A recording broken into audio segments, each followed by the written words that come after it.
can't use the words depends, and I'd love to know if you're in the black camp or the white camp, or which is accurate. So let's start with this one. First is you can make meaningful conversion rate improvements by making a bunch of changes all at once.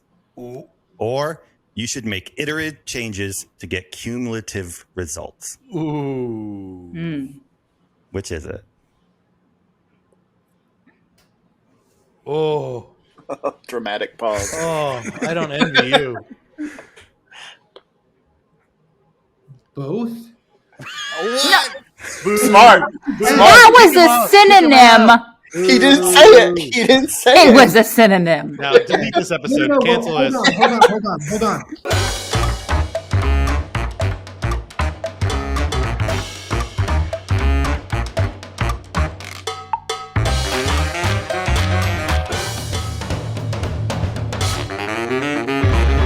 Welcome back, everyone, to another episode of Adtopsy, the only show on YouTube where we deconstruct ads to find out what is the creative cause of death. That is something we are actually not doing at all today because we're not talking about ads. This is a very special, very unique episode where we are talking about conversion rate optimization, CRO, or CRO, as the kids call it these days.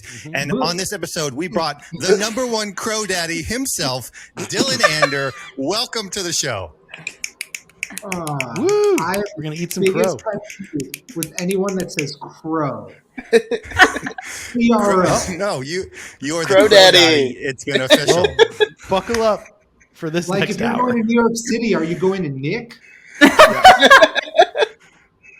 Gosh. Oh, Nike. Sorry. It's actually Nike. Sorry, I It's just got actually triggered.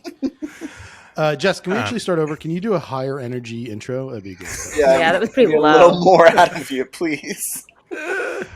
Not enough. So we have a packed episode. We have Dr. Ike here, Dr. Barry Hott, Dr. Rachel Jackson is here. All of us fully licensed off the last episode. Well done. Myself, Dr. Jess Bachman.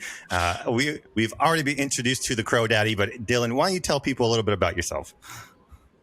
I do CRO, not Crow, but yeah. I'm the founder of SplitTesting.com. We are a CRO agency that specializes in you spending no additional dollars in ads and making you a boatload more money. That's really it. We've got a super stacked team of 30. They say hire people smarter than yourself, so we can have some of those people on in the future. But it's been an incredible journey. Used to run an agency that kind of did it all, and I saw that ad costs are only going to rise every single day for the rest of forever in a probably pretty linear fashion. So in about 2018, 2019, a little bit before the pandemic, I decided to quadruple down, let go of some massive clients, and just focus on CRO. And it's paid off in spades, where now it's just become more useful than ever. And I love what I do. So, yeah, it certainly seems that since, the iOS update, CRO has sort of been the talk of the town, and CRO Daddies are in hot demand these days. So I'm glad to have you on the show. So in this episode, we're going to do an Adtopsy challenge, but we're going to look at landing pages. We're going to look at two of them, figure out which one or guess which one was the better one. We have a very secret segment we'll get to after that. Then we're going to go dive into the concept of benchmarks and talk about Varos a little bit. Varos has actually bought, they came in there with these big bags of money and bought out all the other sponsors, so that the entire episode is sponsored by Varos. Definitely check them out. Awesome. And then we have a new segment called Black or White, where I've taken some of the biggest, most contentious debates in the CRO space, and Dylan is just going to settle them all one by one without using the words "it depends." So, I love. What's the penalty for if he uses "it depends"?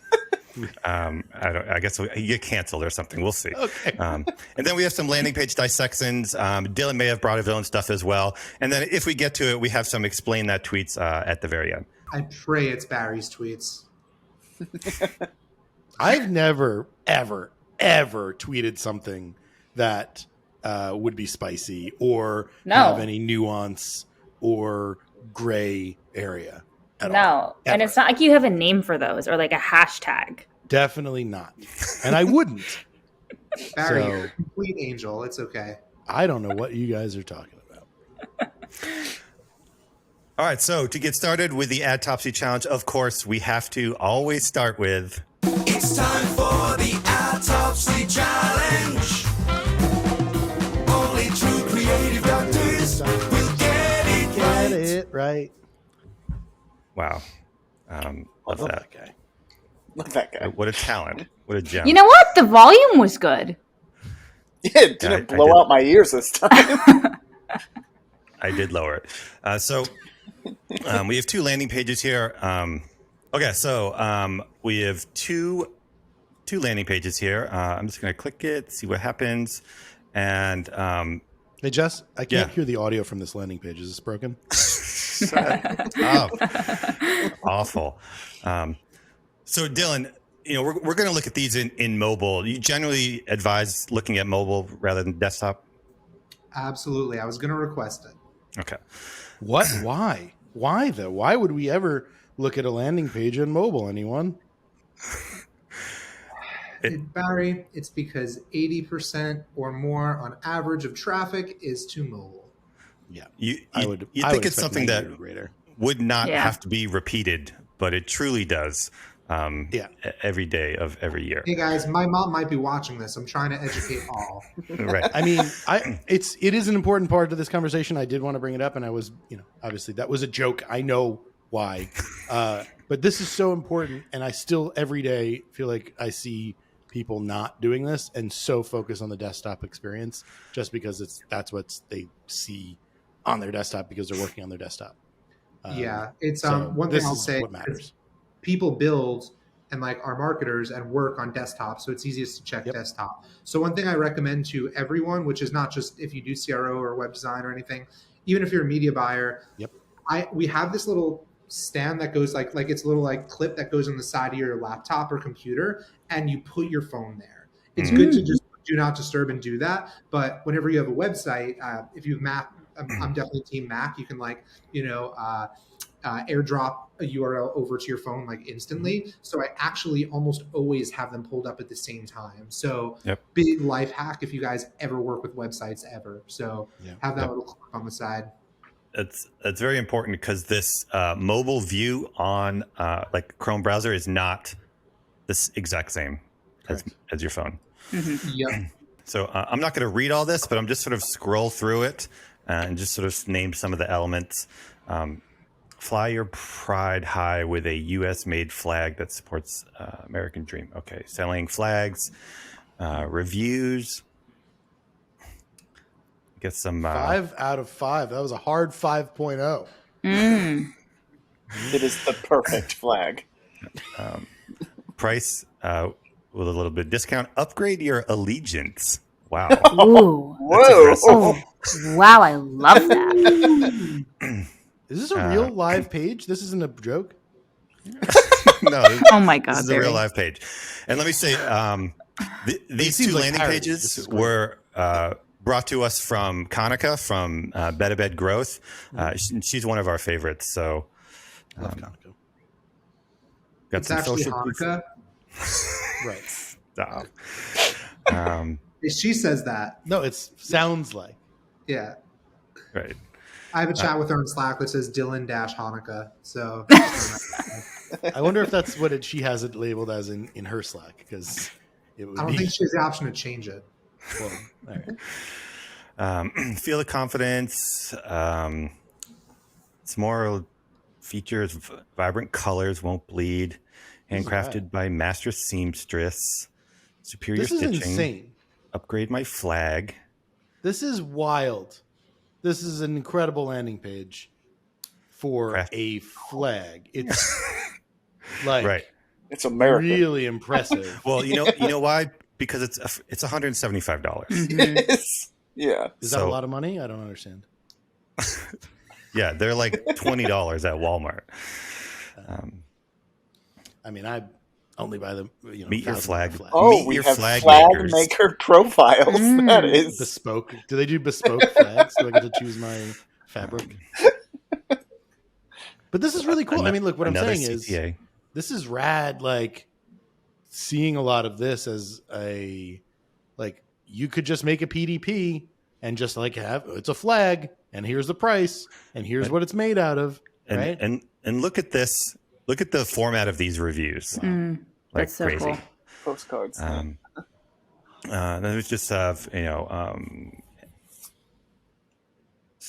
Jess, did we get any busters. information about the purpose of these pages? Like, are they? I think they're how are landing they pages used? from paid traffic or something. Yeah, like From this people. is a cold landing page. I would hope. Yeah. This is For structured sure. cold page. For sure. Let us take a look at the next one. Mm-hmm.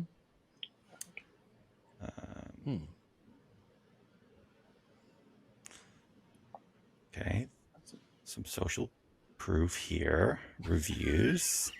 I love that review said the 70-mile-per-hour wind. Oh, I love that so much. Well, so you need to know your audience well, and people that fly flags, who care about, who are super patriotic, they don't fly tattered flags, particularly American flags. So they do need to hold up. Yeah. Yeah, they put them on I'm the not back of their criticizing. trucks. I just thought that was awesome. I just thought that was an awesome review to have someone have thought about and said. That's great. Designed to catch breeze. I have a question. Dylan, about these icons, because I find them a little bit boring. But do they do anything? Right now, yes, they work really well for bulleted information. And the reason is it just gives a little bit of a visual. It doesn't take all the attention. People still look at the headline. But here, where they're making a large mistake, is that these should be in 2x2 columns on mobile. Because think of how you're wasting 3 screen scrolls on just little bullets that aren't the selling points, when you can just, likely what I would imagine is removing the text under it creates American jobs. People know what it means to create American jobs. They don't need that clarifying text below it. So I'd rather have them in 2x2 columns. This is also something for e-commerce, collections pages or homepage, wherever. If you ever have one product per row, you're absolutely hurting your conversion rate. It's something we don't even test anymore. We just go ahead and I've tested everything behind me. But it's something we don't even test anymore. It just creates scroll debt. And what scroll debt is where you want them to go is the call to action or the desired goal. Let's say there's a buy box, whatever there is, you're creating more scroll length that they have to get to. If you ever pull up a scroll map, using Hotjar or a solution I may have coming out soon, wink, wink, hopefully this ages well. Excited to talk about, but you'd be shocked how many people make it to your third section. On average, it's 40% of users. It's the third bucket of a website or any page. So there's my piece. You don't want to create more for that. What about going back to that icon part? What about even just the spacing alone? Would you just cut down the the padding here and or the line height? Well, one thing is it might not be perfect because we're doing the inspect tool. So if this is how it looks exactly on mobile, then not great, of course. But what I would do is have just creates American jobs as half the screen on the left, unparalleled attention to detail on the right, and then just having 2x2 grids. So it's the spacing should be a lot closer instead of having this much wasted dead space. Interesting. As a designer, I will say white space is important. Or if used well, and if it feels like you're starting to look at homework or a textbook or something, that's not going to work either. That's a good point. If you love losing money, if you love burning it down the drain, if you guys have a boss or investors and absolutely love pissing them off, you have to watch Adtopsy so you know what not to do. Please like and subscribe. So we've started with the icons, by the way. Zooming out, to a 10,000 foot thing on CRO.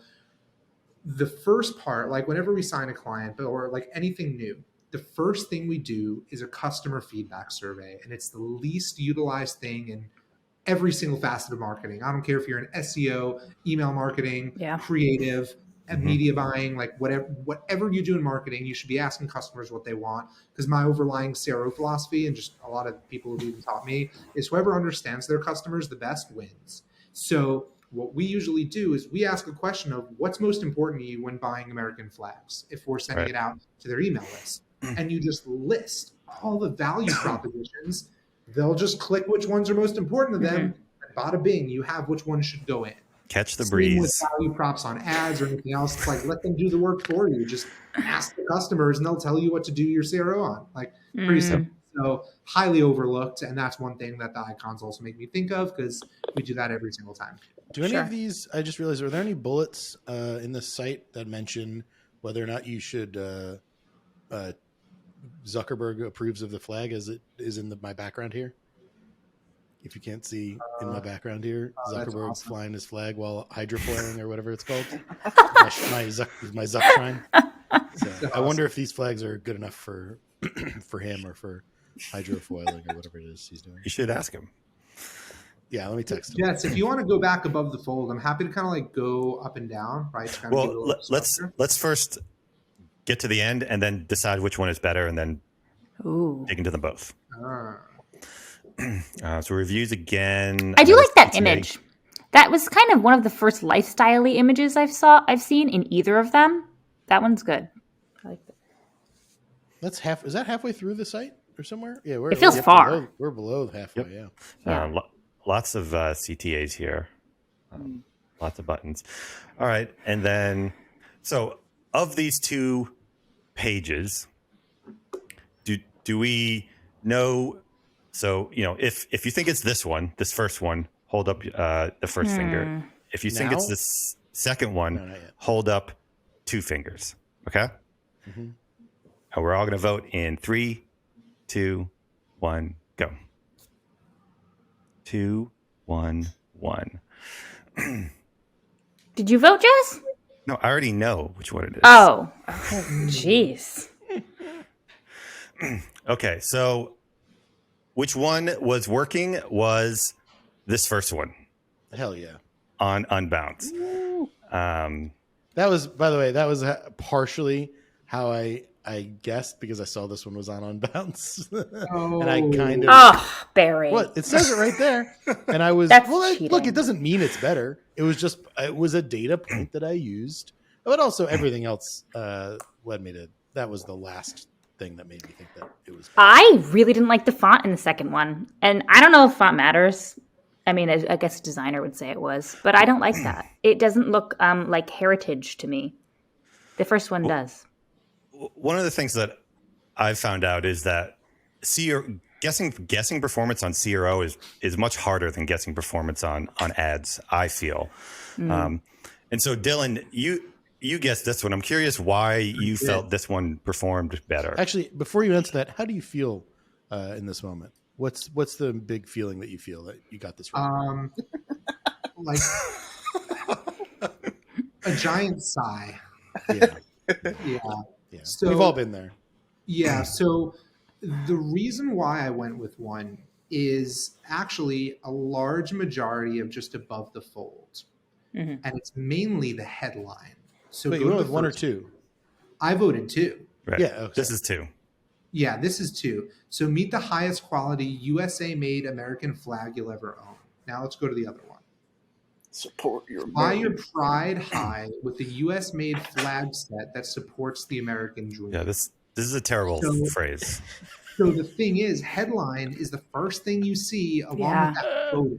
So for me, if your ads are coherent, that's the hard part about guessing for CRO, right? Like mine that I gave you will like blow minds, and it'll be the shot heard around the world of the 2 that I give you guys and like what the result is. But that's why I voted for 2 exclusively, because you can have the ugliest, as Barry likes to say, ugliest thing on the planet, but if the messaging hits, it's usually going to work. This is a classic. Same. We do the same thing about ads. Is like we're like, well, that hook was much better, but then we're like, oh shoot, the rest of the ad So then Not so much. also going, another thing that led me on this one, so that just shows a flag, right? Mhm. This right here actually shows the individual pieces that come along with it, because it's just the flag. Is there no pole, right? So there's a lot of things here that can also win. But it looks over low the quality. That looks low quality to me. It does, and there's more. Yeah. So like You wanna there's see a more lot, things that yeah. they're buying, right? So I could see a lot of people, like, we're marketers coming from this. So there's someone that's just shopping, not looking at a marketing perspective whatsoever. Wow, there's 4 things I get there versus 1 in the other, which you don't even know what you're buying. This looks like much more of a standard, like, product photo image. But those 4 things make me feel like there's work involved now. Like, I don't want to do this now. I want a beautiful flag assembled and done. I don't want like these pieces I have to put together. I can see it both ways, right? Yeah, same. On where they come from, like, Of super course. valid point, because like you don't want people to work like it's, well, there's no value prop of like assembled in seconds, right? Sorry, sounds New York behind me. Yeah, but that's the whole point to it. So yeah, that is why I went with a lot, on number 2, like the lesser of 2 evils is what I would call it on these landing pages. Regarding that, it feels like, first of all, if you're buying a flag for $200, that is, I think you're out of the, I'm looking for value in particular. I'm looking to get a lot. I think that might be a factor, but I do think like Agreed. this is so emotional.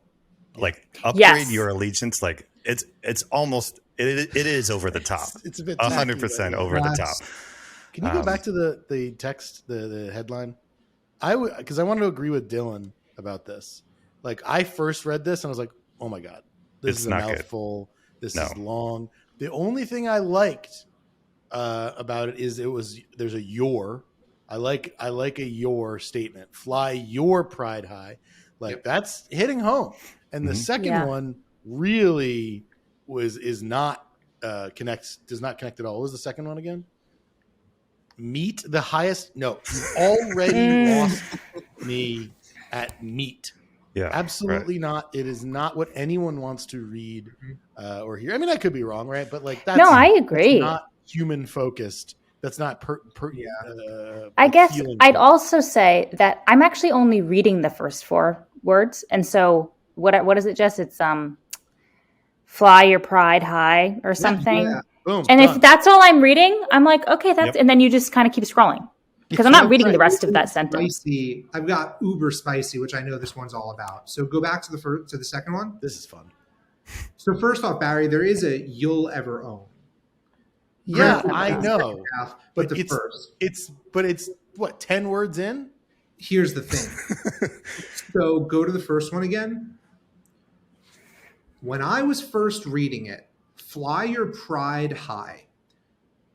I believe everyone should be able to get married. Yeah. Pride has a strong association with LGBT. Yeah. 100%. Graphics, right? So that's be a problem. something that at first, fly your pride high. Like, that is, like something that, like, I would imagine contradicts with a lot of the people that are going for a high-end American flag. Sure. Again, no political. That's a great point. High-end there, but I love what you're talking about. I mean, I hate what you're talking about right now. yeah, I think that I have to say it that it's spicy, Yeah. but it is valid. No, totally. And the It's valid. other thing too here as well, which we're going, it looks like the copy is the same below it, and yeah, the image as well. It just it does show what's there, and it is lifestyle-y, like you said, Rachel. Like this does go lifestyle. Upgrade to Allegiance. Someone asked me this like literally yesterday on a Mentor Pass call. Shout out Kenny and the Mentor Pass crew. I love those calls. They're so much fun. And Just bleep that there until he sponsors us. Thanks. Yeah, or until he accepts me, Use which he Varos. hasn't. So use Varos for education.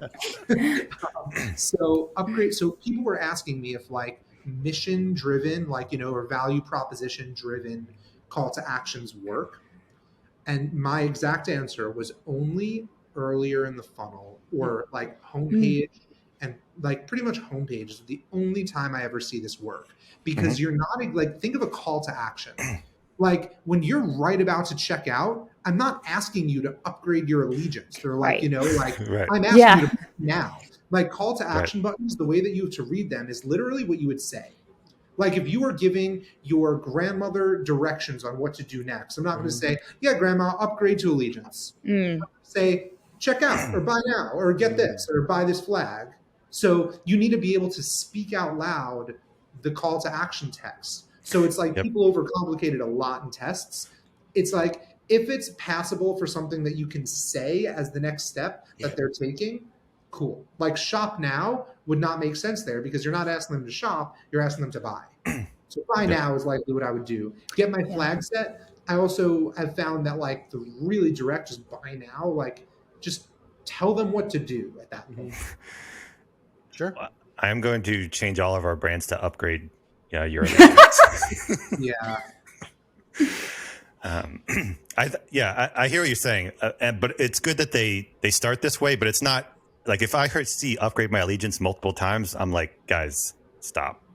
But they do get to more pedestrian versions of that. But that's also a problem. Every single call to action on a page has to be identical because unless it's like take the quiz versus buy type thing, if it's the same thing you're asking them to do, why would you? It's like asking for a kiss and a hug at the same time. It's like awkward, right? That's the analogy I always give. So you kind of have to ask for one thing and one thing only. If you're asking them to get a flag and to upgrade their allegiance, like they're two different asks, even though they're the button that leads the same way. So you got to go all one or the other. You can't have different call to action buttons. It also includes the one in the header, right? Because on a lot of them, there's, in the header, especially on mobile, it's sticky.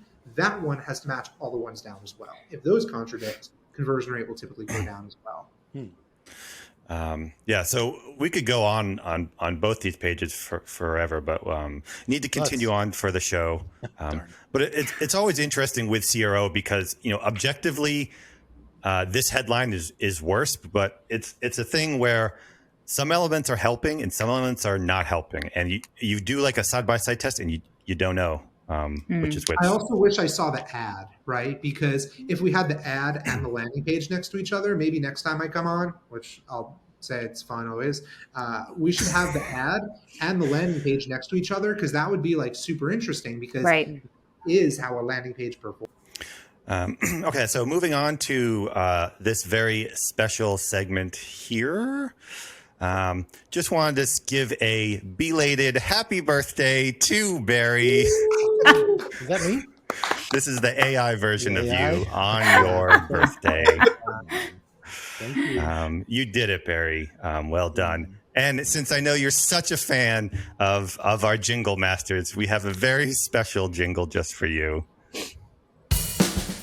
Happy birthday to you, the man who loves school, the king of all ugly ads, Barry Hart, the guru. No. That's great. Thank you? Question mark. This week's budget gone. There you go. Thank you, Jess. That's really amazing. And thank you, Varos, for paying for that as well. Oh my gosh. That AI, this image must have cost you thousands to assemble It did. as well. Yep. 6 teraflops of data or whatever. It's a lot of power. What happened to my hair? Well, I had to erase your hat. Wait, So is it that just- blue hair? Mm-hmm. I think it's his skull. It's the tinfoil of that Barry's Is this a always wearing. belated Halloween episode as well? It's kind of spooky. This is way spooky. Terrifying. All right, so benchmarks is an interesting conversation, particularly with, because if we're running the ad side, conversion rate of landing page is always a factor in the ROAS, 100%, and so you need to figure out if like the ads are popping or they're not popping or the ROAS isn't there. Sometimes it could be the landing page, and you sort of have to figure that out. We kind of use this chart as a very rough AOV to conversion rate chart. And all it kind of says is that as AOV goes up, conversion rate goes down. And so if there's a problem with the ads or we're evaluating like a new lead or something, and we see that their conversion rate is like down here, that indicates something needs to be improved there. Maybe it's like the whole product or whatever, but certainly the landing page. And if it's up here, then that's less of a CRO lift that needs to happen here. But there's also a million variables involved in everything. Dylan, how do you think about, taking on a new client or seeing if there's even potential? How do you know if there's potential there or not? So let me stay on brand. While this is a nice data point, I absolutely hate this frame of thinking about it. So number one, media buying teams and CRO teams always point fingers to the other. And they Right. need to actually say, cool, what are we pushing to and how is this going? Because ROAS and landing page performance, although it's like you can measure them separately, like there are independent, like, scroll depth, click-through rate, add to cart rate, all of that. It's just so intertwined on cold traffic that it's like, I don't like looking at it this way. What this graph is missing is a third axis. This should really be a cube. How much ad spend you're spending. Yep, absolutely. Because if you're spending, I don't know, 100,000 a day versus 1,000 a day, these metrics become very quickly obsolete. Yep. So if Varos, shout out Varos, thank you for sponsoring. If you guys want to go and make a really comprehensive one that like is 100% accurate, make this literally Happy birthday to you, and have the it man as your who loves first year time, school, and that will make the this king of all ugly eyes, Barry Hop, the guru. Interesting. I'm glad you are not involved in UX design, because I don't want to look at a tertiary cube when I'm like evaluating performances. But Varos does do this to an extent. So let me just walk through what Varos does. So I love what you're saying, but a cube graph is wild. cube graph. I'm a wild guy, Barry. Let me put it in my 4D, 3D computer. The tesseract of data visualization. I'm pretty sure that's what Northbeam is trying to do. It's so hard to read. Tesseract. So what Varos does is, it pipes in all the information from your ad accounts or wherever, in addition to information from 2,500 other brands. And then from that massive data set, you filter it down to your vertical, your spend level based off whatever it's in between or whatever. And even down to your like AOV. So this AOV is between, let's say it's like 30 and 60. And anytime you filter it down, the more specific you make it, technically the more accurate, but the less data there is. And so it becomes inaccurate. So you do have to find a healthy balance there. And then it just gets all of the cost per purchase of the median for your category and all these other filters and what you're doing as well. And it does that for ROAS and CPM and link click-through rate, and then there is conversion rate down here too. And so absolutely, I bet if I typed in $1 million a month or something, this conversion rate would go down or whatever.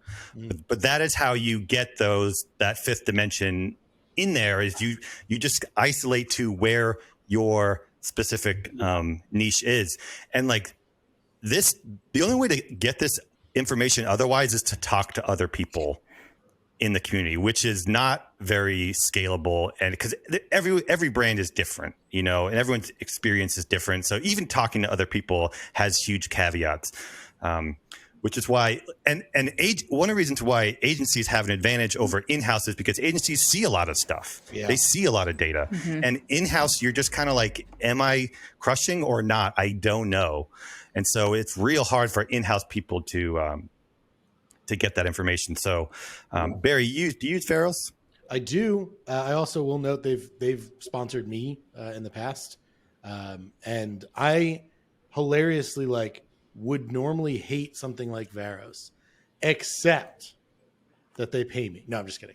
Except I'm just kidding. That's completely untrue. I would not say anything nice about them if they paid me and I didn't like them. The thing I hate about all this is I don't care about what other people's data says about a lot of things. I don't. But what I do find useful is other people that I work with find this data to be somewhat useful. So to be able to give it to them and say, here you go, is amazing. And more so, to actually be able to see some of the spend changes, that is valuable for me at a broad level for a lot of reasons. Just to understand what some of these people are doing. I still think there's a lot of like dark areas that they don't have data that it covers, and I'm okay with that. But the amount of data they have is incredible, and to be able to see a trend on people spending more, spending less is super valuable for me to understand why something either might be impacting my performance, or maybe it's a sign that like everyone else is struggling around this time. So it doesn't give me the exact answers, but it gives me way more perspective than I ever could have had without it. So, and I think I'm a huge fan. That's a great point, Barry, is like to give it to other people who might want this more from like a media buying perspective. It is so helpful from like a client education tool where it's like, okay, here's the information from like other people in similar situations as us. This is why the CPM has gone up X% in this amount of time, or this is why this is whatever. Not in like any, it's not definite, I guess, but it's just another piece of information that's helpful, because just like Jess said, they're internal. They're not looking at, 15 other ad accounts like we are. So it is helpful from that perspective too. Yeah. And the last thing I'll say about Varos is that currently for brands, it's like $20. It's $19 a month, which is a ridiculous value. Agencies, it's $99.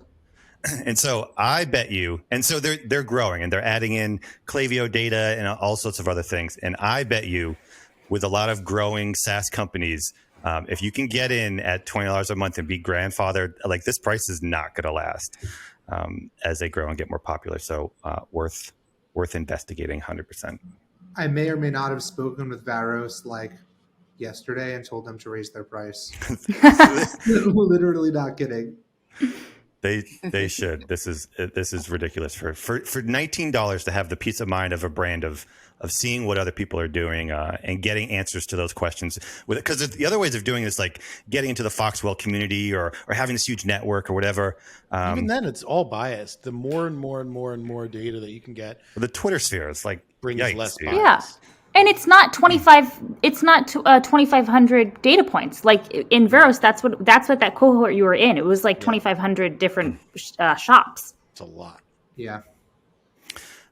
Okay, so moving on to this next segment. Really great to have you here, Dylan, because FireTeam, we don't like do actual CRO, but we get entwined with it a lot. And so we're learning a lot and learning about the space and learning there's all sorts of nuances and stuff and a lot of like debates and stuff. And I'm grateful that you can come on the show and just flat out settle all of these. Give opinions. So can't use the words depends. And I'd love to know if you're in the black camp or the white camp, or which is accurate. So let's start with this one. First is you can make meaningful conversion rate improvements by making a bunch of changes all at once. Ooh. Or you should make iterative changes to get cumulative results. Ooh. Which is it? Oh. Dramatic pause. Oh, I don't envy you. Both? Smart. That was a synonym. He didn't say it. He didn't say it. It was a synonym. Now, delete this episode. Cancel this. Hold on. They're worded differently. You can make meaningful conversion changes versus you should make iterative changes. Pick one. That's why I can't answer it. If they're both you should, if you reword that, I'll be in white. You should make iterative changes to get cumulative results. And the reason is it's not necessarily for cumulative results. It's really for intel. The intel behind your split testing is actually just as valuable, if not more valuable, than the actual revenue lift. Because if you switch around a headline, and let's say it's, you do get a nice like 6 or 7% lift on, on obviously net on conversion rate of an increase, you now can go and pepper your messaging and your emails and your ads and everywhere. Yep. if you just make a bunch of changes at once, that's like pushing ads with zero attribution. Mm-hmm. You don't know which changes are moving the needle. So when people just, a lot of people, no knock, well, actually, I will knock, like a lot of people who come to us, like, they're like, do you build landing pages? I'm like, sometimes. They're like, well, we want you to build landing pages for us. I will build one, maybe two if we feel necessary. Because you don't build 20 landing pages and think you hit the jackpot on one of them.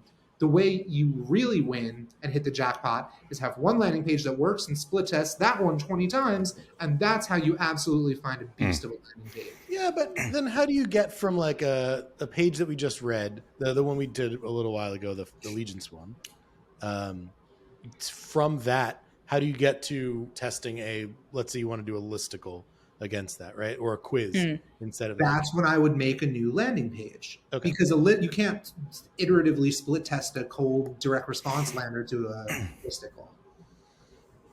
Like you have to try different ones. And also, I also don't recommend, what a lot of people do is they'll do URL redirects and they want to see, does this listicle work better than my, direct response landing page? The answer is if it matches the creatives. So a lot of the times you have creatives geared towards direct response. Like let's just take Facebook, for example. You're feeding Facebook ads and it needs to find people who match the landing page. If you take ads and you're giving the algorithm the difference to go find people that 50-50 are getting completely different user experiences, you're going to blow up your whole ad performance. So what I say is take the same ad set, just duplicate the ad sets and push them to different URLs if needed. It's another way of split testing. But there really should be, if you have a direct response lander and listicle, different ad creatives. Yeah. The first part of your response about getting the learnings really speaks to my heart, because it's the same way with ads where media buyers will create these like huge DCTs or whatever and get all they'll get the results of the performance boost, but they don't know why. And so they have to go in and then make new ads again, starting from scratch, essentially. I call that testing backwards. Okay. Okay, great. All right. So here's the next one. You can make meaningful conversion rate improvements without looking at the data and relying solely on your experience. Or you should look at the data first in order to make meaningful conversion rate improvement. Yeah, you need data. Like, full stop.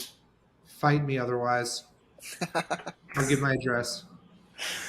Because there's a lot of businesses out there that they'll just give you let me give you one thing that I can empathize on. Most marketers don't know how to actionize CRO data. And that's actually the hard part. They may look at data and just literally think it means one thing, but it's actually completely different. I will say I'm building a software that hopefully changes that. That is forwardly what I'm doing right now, like that exact problem.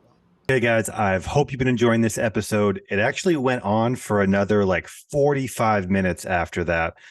Some fascinating conversations. I can't wait to show them to you, but you've already been into it for a while. So why don't we just take a break and we'll turn this into a part 2 of the CRO episode, and we'll give it to you a little bit later. Thank you for watching. And be sure to like and subscribe. Small channel, we're growing. Every little bit helps. Thanks again, guys.